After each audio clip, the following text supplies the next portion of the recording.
3월 29일 주일 아침 새벽 예배의 본문의 말씀은 고린도전서 7장 25절로 마지막 절 40절까지 말씀이 되겠습니다. 고린도전서 7장 25절로 40절까지의 말씀을 통해서 함께 은혜를 나누도록 하겠습니다. 이제 7장에서 결혼 문제에 대한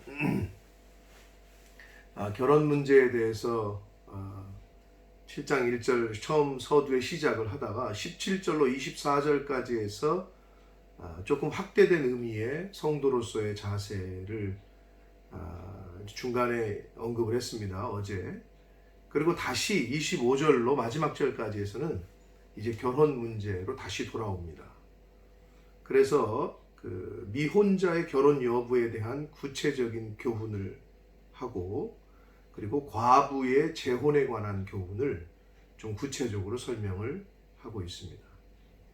좀 절수가 길지만 오늘 주일 아침에, 주일이니까 다를 때보다도 조금 더 길지만 함께 은혜를 나누도록 하겠습니다.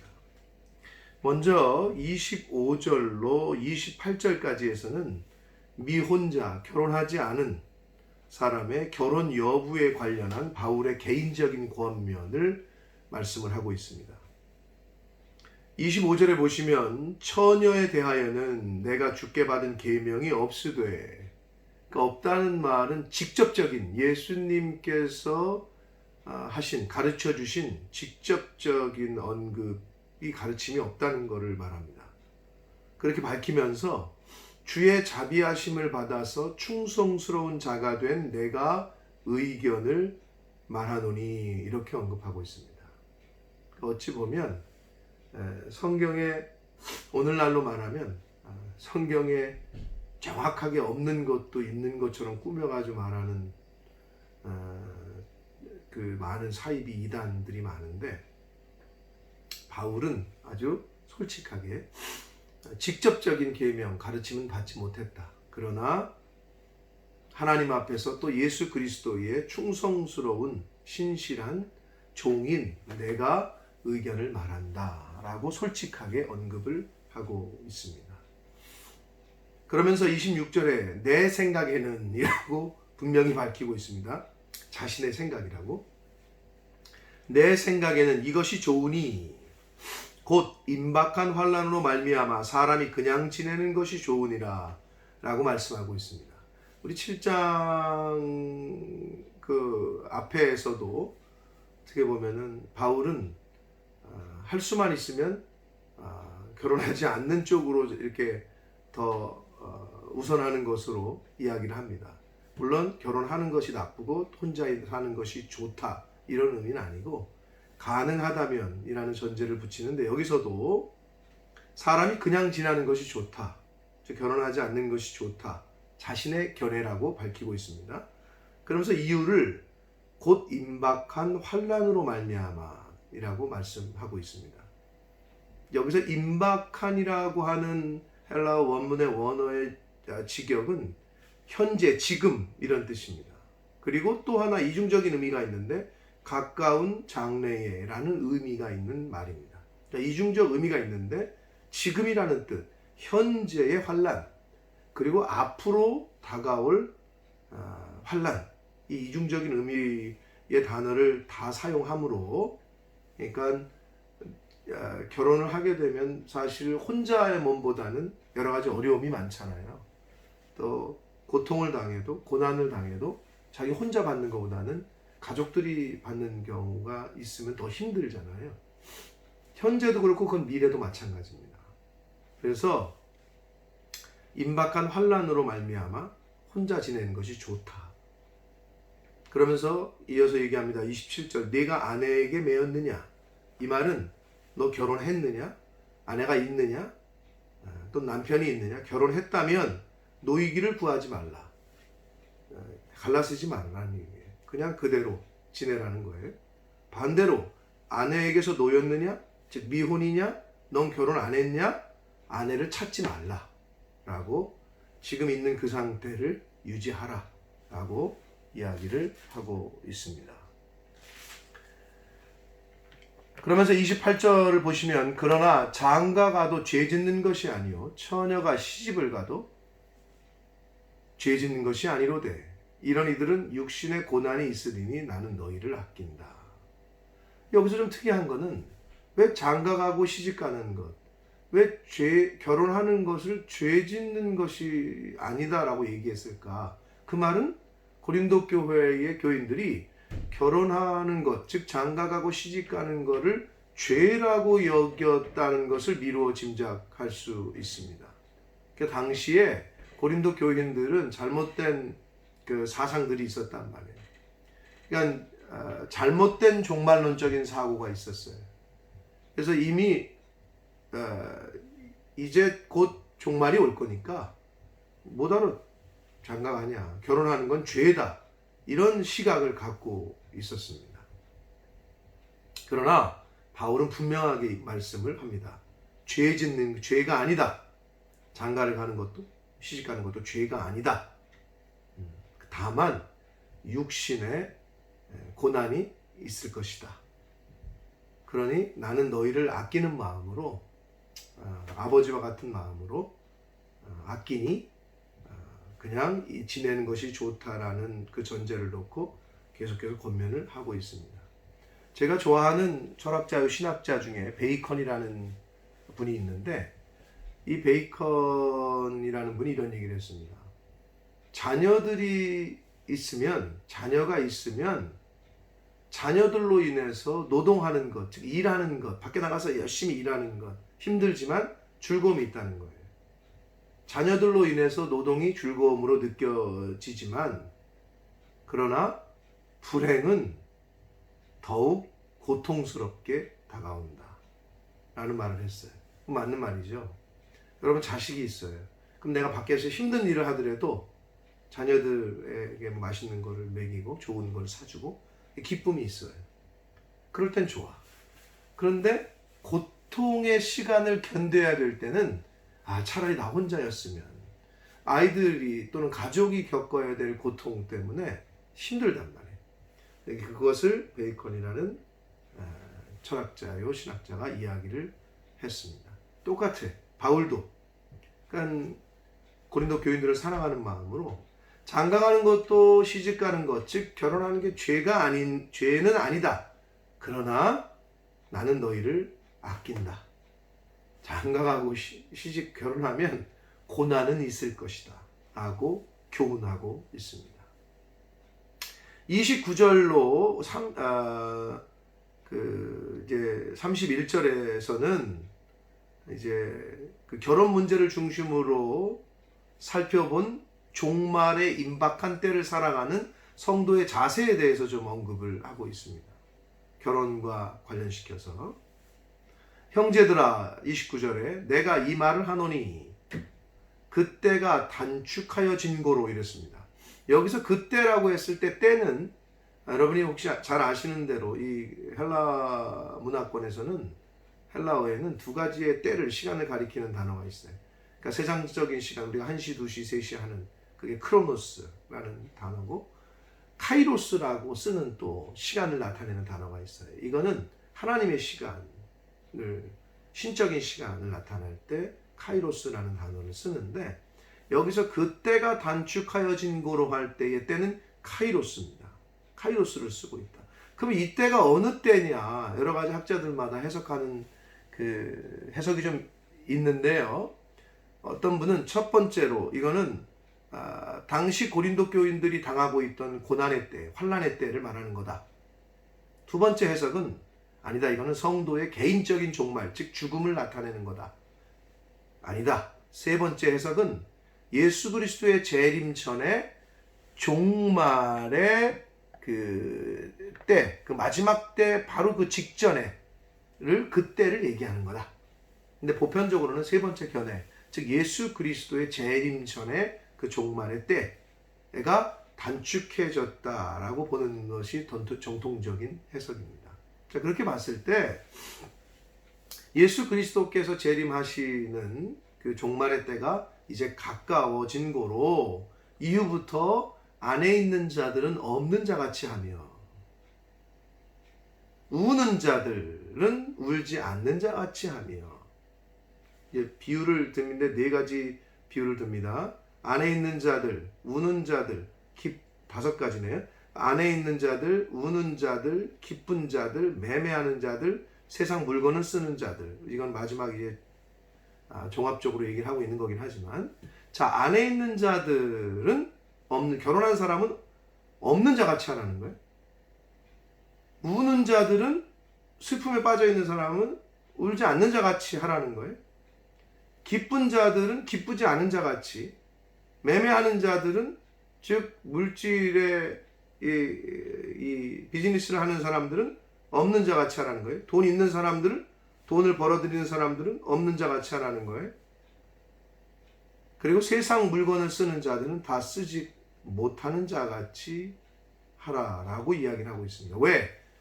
예수 그리스도의 종말의 때가 재림이 단축되어졌다라고 표현해요. 가까웠기 때문에 이 종말의 때를 사는 성도로서의 자세는 좀 초연한, 이거를 바라보는 자세가 세상 속에 있지만, 이 세상을 등지고 뭐 어디 산에 가서 살라는 의미가 아니고, 종말을 바라보는 성도로서의 자세는 세상 속에 살면서도 세상을 보는 그 종말 전혀 다른 그 시각, 세상 사람들의 시각과 다른, 즉 종말론적 시각인데, 그 시각이 뭐냐? 세상 속에 있지만 세상에 얽매이지 않은 자, 세상 것에 마음을 뺏기지 않는 그러한 자세로, 그러한 세상에 있지만 세상에 얽매이지 않고 오히려 자유한 자, 이러한 신앙인의 모습으로, 종말론적인 자세로 그 마지막 때를 준비하면서 살아야 된다라고 얘기하는 걸, 비유를 들어서 아내가 있으나 없는 자같이, 거기에 너무 매이지 말고, 슬퍼, 고난당해서 어려워, 그래도 거기에 너무 빠져 있지 말고, 또 기쁜 일이 있을 수 있잖아요. 그럼 너무 기쁘다고 거기에 도취해 있지 말고, 매매하는 자, 돈 버는 걸 말하잖아요. 이거는 돈 버는 거. 돈 버는 자, 돈 있어? 없는 자같이 하고, 결론적으로 31절에 이렇게 얘기합니다. 세상 물건을 쓰는 자들은, 원래 직역을 하면 세상에 있는 것을 사용하는 자들은, 이런 뜻인데, 세상 물건을 쓰는 자들은 다 쓰지 못한 자같이 하라라고 얘기하고 있습니다. 왜냐? 이 세상의 외형은 다 지나간다. 지나가기 때문이다. 근데 여기서 외형이라고 개역 개정판에서 번역한 이 헬라어 원문의 단어는 스케마라는 단어입니다. 근데 이거는 모양, 현상, 태도, 뭐 이런 습관, 이런 걸 다 나타내는 단어거든요. 그럼 여기서 말하는 거는 그 위에서 얘기했던 결혼이라든지 슬픔, 기쁨, 재물 등으로 대표되는 인간의 생사고락 또는 사회제도, 이 모든 것들은 다 지나간다는 거예요. 그렇기 때문에 있어도 없는 자같이, 슬퍼도 슬픔에 아닌 것처럼, 기뻐도 기쁘지 않은 것처럼, 즉 거기에 세상에 완전히 몰두해가지고 완전히 거기에 빠져가지고 살진 말아라. 그게 성도로서 가져야 될 마지막 때를 살아가는 성도의 자세라는 거예요. 이유는 다 사라진다는 거예요. 여러분, 오늘날 코로나 이 바이러스 사태로 모르겠습니다. 그 이전에 전염병 사태를 경험하신 분들이 있는지 모르겠는데, 저도 처음입니다. 많은 분들이 처음일 텐데, 이러한 거를 겪는 거가 나가지 못하게 하고 여러 가지 통제와 격리와 봉쇄와 폐쇄가 되는 이런 걸 경험하면서, 길거리에 아무도 없는 거리, 이제 막 그런 것들을 올리더라고요. 소셜 네트워크에. 타운에 한 명도 다니지 않는 그 타운의 모습, 주차장에 차가 한 대도 없는 그런 모습. 여러분, 오늘날에도 간접적으로 경험하고 있지 않습니까? 여러분, 돈이 아무리 많아도, 아무리 쌓아놓고 있어도 줄 서서 우유 한 개 살 수 있고 계란 한 판 살 수 있는 거예요. 더 사지도 못해. 자, 이러한 상황이 아주 조금 간접적으로 이 종말이라는 것을, 마지막 때라는 것을 하나님께서 경험하게 하시는 것은 아닌가, 이런 생각을 보게 됩니다. 마지막 때를 사는 자세에 대해서 바울은 지금 교훈을 하고 있습니다. 이 세상의 것들은 다 지나가니 거기에 너무 집착하지 말아라. 32절 말씀을 봅니다. 너희가 염려 없기를 원한다. 이렇게 종말의 때를 살아가는 성도의 자세에 대해서 좀 이야기를 하고, 다 지나가니까 그러면서 다시 한번 또 위로의 말씀을 또 위로의 말씀 같은 말씀을 지금 합니다. 그러나 염려하지 말아라. 염려 없기를 원한다 라고 얘기합니다. 장가가지 않은 자는 주의 일을 염려하여 어찌하여야 주를 기쁘시게 할까 하되, 장가간 자는 세상 일을 염려하여 어찌하여야 아내를 기쁘게 할까 하여, 마음이 갈라지며 시집가지 않은 자와 처녀는 주의 일을 염려하여 몸과 영을 다 거룩하게 하려 하되, 시집간 자는 세상 일을 염려하여 어찌하여야 남편을 기쁘게 할까 한다. 자, 여기 32절부터 35절까지에서는 주를 섬김 데 있어서의 독신의 상대적인 유익성에 대해서 지금 바울은 얘기하는데요. 아무튼 염려하지 말라라고 얘기하면서, 장가가지 않은 자는, 장가 안 갔으면, 독신이면 주의 일을 염려하여 어찌하여야 주를 기쁘시게 할까 라는 고민을 하고, 그러나 장가 간 사람은 세상 일을 염려해서 어찌하여 아내를, 왜 장가 갔으면 아내가 있잖아요. 그러면 이제 마음이 나눠진다는 거죠. 그렇다고 장가 간 사람들은 주의 일을 하지 못한다는 얘기는 아니고, 마음이 갈라질 수 있다는 거예요. 나눠진다는 거죠. 그리고 시집가지 않은 자와 처녀, 같은 말 아닌가 이렇게 생각할 수 있으나, 여기서 말하는 그 원문의 의미는, 시집가지 않은 자는 과부, 이미 혼자 된 여자, 그리고 결혼했다가 이혼한 여자, 근데 아직 시집을 안 간 상태를 말하고, 처녀는 완전히 결혼의 경험이 없는 처녀, 말 그대로 여자를 말합니다. 그래서 과부와 이혼한 여자나 처녀는 주의 일을 염려하여 몸과 영을 다 거룩하게 하려 하되, 시집을 갔다면 세상 일을 염려하여 어찌하여 남편을 기쁘게 할까 한다. 그러니까 결혼한 사람과 결혼하지 않은, 아내나 남편이 있는 사람과 없는 사람은 마음이 나뉜다는 거예요. 영적인 일을 하고 주의 일을 할 때에. 그러면서 35절에 내가 이것을 말함은 너희의 유익을 위함이요 너희에게 올무를 놓으려 함이 아니니, 결혼하지 말라는 건가? 혼자 살아야 된다는 건가? 이렇게 어떤 제약을 하거나 올가매려고 하는 것이 아니라 유익을 주기 위함이라고 분명히 밝히면서, 오직 너희로 하여금 이치에 합당하게 하여 흐트러짐이 없이 주를 섬기게 하려 한다. 그것이 이유다. 이렇게 얘기하는. 왜냐하면 우리가 세상적인 것에 너무 얽매이고, 세상적인 것들에, 아까 여기 결혼 문제, 슬픔, 기쁨, 재물 등으로 여러 가지로 대표되는 것들, 이런 것들, 세상에 어떤 살아가면서 겪어야 되는 이런 것들 때문에 주를 기쁘시게 하는 일, 또 하나님의 나라를 위해서 사는 것에 마음이 나눠지거나, 또는 너무 바빠가지고, 너무 정신이 없어가지고 주를 섬기는데 잘 하지 못하게 될까봐, 그래서 이치에 합당하게, 또는 또 흐트러짐이 없이 주를 섬기게 하려고 내가 지금 이 말을 한다. 이렇게 교훈하는 거다 라고 권면을 하고 있습니다. 그래서 이 단락에서는 주를 섬김에 있어서의 독신의 상대적인 유익성에 대해서 언급을 하고 있습니다.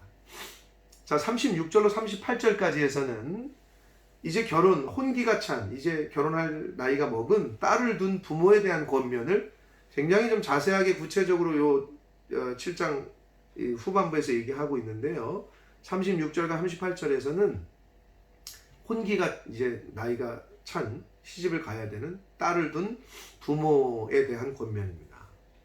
그러므로 만일 누가 자기의 약혼녀에 대한, 약혼녀라고 번역했습니다만 처녀, 즉 이제 결혼을 할 만한 정년기에 있는 처녀에 대한 행동이 합당하지 못한 줄로 생각할 때에 그 약혼녀의 혼기도 지나고 그같이 할 필요가 있거든. 한마디로 이건 무슨 말이냐면 결혼할 나이가 이제 찬 딸이 있다면 그 약혼녀, 그 결혼할 그 딸이 이제 혼기도 지나고 또 결혼할 필요가 있거든. 결혼시키라는 거예요. 그것은 죄 짓는 것이 아니니 그들로 결혼하게 하라. 이렇게 말씀을 하고 있습니다. 자, 이 배경에는 당시 고린도 교회에는 종말이 임박했기 때문에 그 혼기가 찬 딸이 있음에도 불구하고 결혼시키지 않는 부모들이 많았단 말이에요. 그런데 바울은 지금 얘기하는 거예요. 만약 그 딸이 혼인을 원하거나 또는 정욕을 절제하지 못한다면, 결혼할 생각이 있다면 혼인을 시키는 것이 더 적합하다고 권면을 하고 있습니다. 그러나 또 반대로 37절, 그가 마음을 정하고, 즉 부모가 처음부터 내 딸은 독신으로 키울 거다, 어려서부터 그렇게 마음을 정하고 또 부득이한 일도 없고, 여기서 말하는 부득이한 일은 딸이 결혼을 간절히 원한다거나 또는 정욕을 절제하지 못한다거나 이런 일이 있으면 결혼을 시키고, 없다면 그냥 혼자 결혼 안 시키고 그냥 혼자 살게 하는 것도 잘하는 것이다 라고 37절에 말씀을 하고 있습니다. 그러면서 38절에 이렇게 말씀합니다. 그러므로 결혼하는 자도 잘하거니와 결혼하지 아니하는 자는 더 잘하는 것이니라 라고 말씀합니다. 그러니까 바울의 그 포인트는 분명합니다. 결혼해도 좋고 안 해도 좋으나 안 하면은 그 환난 때에 그리고 고난 당할 때에 결혼한 사람보다는 더 나을 것이다 라는 취지로 계속해서 권면을 하고 있습니다. 39절과 40절은 남편과 사별한 과부의 재혼에 관한 교훈입니다. 39절을 보시면 아내는 그 남편이 살아있는 동안에 매여 있다가 남편이 죽으면 자유로워 자기 뜻대로 시집갈 것이다 라고 얘기하는데요. 자기 뜻대로 시집갈 것이나 주 안에서만 할 것이니라 라고 말씀하고 있습니다. 원칙적으로 성도의 결혼은 주 안에서만 가능한, 즉 신앙이 같고 예수 그리스도를 구주로 고백한 믿는 사람끼리 하는 것이 바람직합니다. 여기서도 주 안에서만 할 것이니라 라고 바울은 과부의 재혼에 관해서 권면을 하고 있습니다. 그러나 또 항상 두 가지야. 결혼해도 좋다. 그러나 딸을 시집 보내도 좋다. 그러나 여기서 과부 재혼해도 좋다. 그러나 이게 두 가지 경우를 계속해서 얘기하고 있습니다.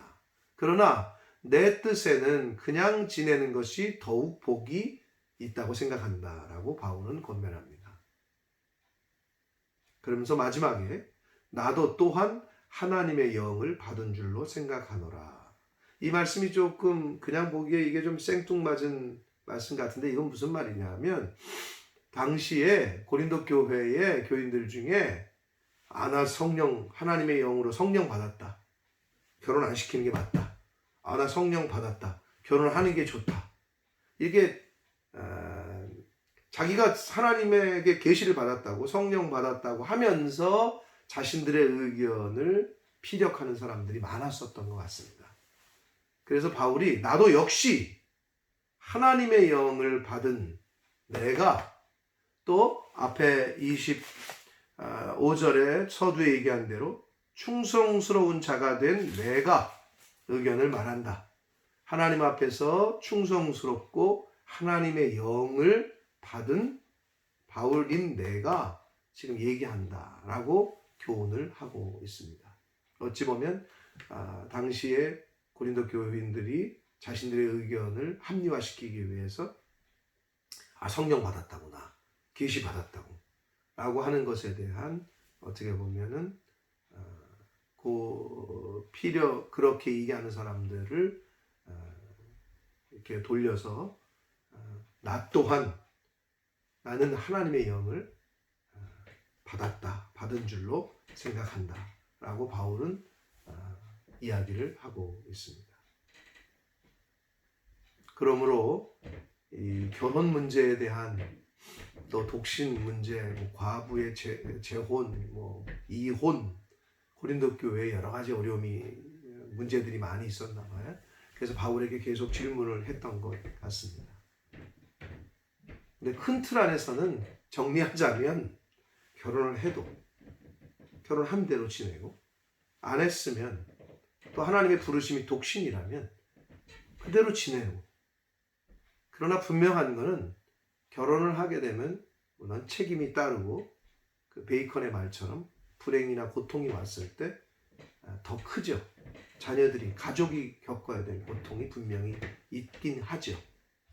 그러나 하나님께서 만드신 제도가 결혼이기 때문에 큰 틀 안에서 그 결혼을 통해서 남녀가 하나 되고 하나를 이루어서 생육하고 번성하고 하나님의 뜻을 협력해서 같이 이루어가고 하는 것은 큰 틀 안에서의 말씀입니다.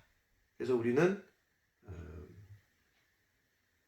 갈라디아서 5장 16절에 바울이 이렇게 말씀합니다. 내가 이르노니 성령을 쫓아 행하라. 그리하면 육체의 욕심을 이루지 아니하리라 라고 말씀합니다. 결국 결혼을 했건 안 했건 독신이건, 독신이라고 해서 주의 일을 더 열심히 잘하는 것도 아니고 결혼을 했다고 해서 하나님의 나라와 의를 더 잘 이루지 못하는 것도 아닙니다. 중요한 건 내가 성령을 쫓아 행하느냐. 자녀가 있건 자녀가 없건 간에 내가 하나님의 말씀을 쫓아 행하느냐, 그렇지 않느냐. 하나님의 말씀을, 성령을 쫓아 행하면 육신이 원하는 욕심을 이루지 않는다라고 바울이 얘기했는데, 반대로 얘기하자면 육신을 쫓아 행하면 성령께서 원하시는 것, 하나님의 뜻을 이루지 못한다는 말입니다. 결혼을 한 사람이건 결혼을 하지 않은 사람이건 이건 똑같습니다. 고로 현재 가정이 있으신 분들은 가정이 있으신 대로, 현재 솔로이신 분들은 솔로이신 그대로 자신의 위치에서 성령을 쫓아 행하는 저와 여러분 되시기를 축복합니다. 매일매일 하나님의 말씀을 쫓아 행하는, 하나님의 영을 쫓아 행해서 육신의 소욕을 이루는 자가 아니라 성령의 원하시는 바를, 하나님이 기뻐하시는 바를, 하나님의 나라와 의를 이루어가는 이러한 마지막 때를 사는 저와 여러분이 되시기를 예수 그리스도의 이름으로 축복합니다. 기도하겠습니다. 살아계신 하나님 아버지, 오늘 거룩한 주일을 저희들에게 허락하셔서 이 아침에 하루를 시작하며 하나님의 말씀을 같이 묵상하며 또 나눌 수 있도록 은혜 주시니 감사합니다. 아버지 하나님, 오늘 주의 날에 하나님의 말씀을 통하여 또 예배를 드릴 때에 성령께서 가르쳐 주시고 또 성령께서 말씀해 주셔서 성령을 쫓아 행하는 하나님의 백성된 저희 모두가 되게 하여 주옵소서. 육체의 소욕을 이루는 자가 아니라 성령의 소욕을, 하나님이 기뻐하시는 바를 이루어 드리는 오늘 한날이 되게 해주시고 저희들의 남은 인생이 되게 하여 주옵소서. 예수 그리스도 이름으로 축복하며 기도 올리옵나이다. 아멘.